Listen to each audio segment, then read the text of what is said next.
Hapa kuna ufunuo mwingine wa kusisimua uliopatikana katika Injili. Kumbuka, kadri umeendelea kukua katika fumbo la ufunuo wa ni nani Injili zinazungumzia, kwamba tofauti zilizopo ndani ya Injili za sinoptiki za Mathayo, Marko na Luka mwishowe zinaonyesha Luka, Marko na Mathayo kama kabla ya dhiki, katikati ya dhiki na baada ya dhiki. Sasa hebu ni kuonyesha ufunuo mwingine mkubwa ndani ya kila moja ya hizi tatu.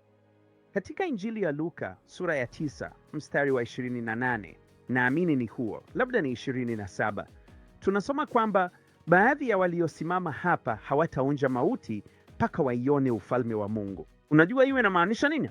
Huo ni mstari wa kinabii wa kabla ya dhiki, na utaona kwamba ni tofauti katika Marko na tofauti katika Mathayo.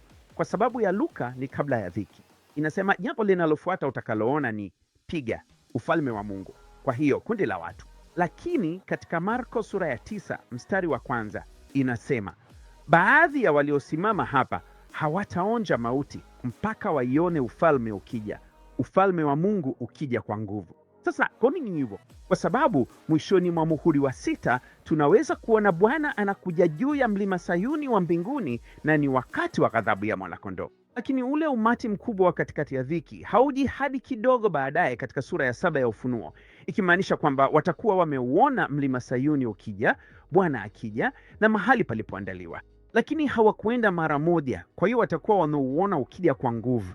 Lakini katika Mathayo sura ya 16 mstari wa 28 inasema kuna baadhi ya waliosimama hapa hawataonja mauti mpaka waone Mwana wa Adamu akija na ufalme wake. Kwa nini? Kwa sababu huo ndio ujio wa Bwana kurudi miguu chini juu ya mlima wa Mizeituni. Mungu awabariki nyote. Kwa sasa, kwa heri.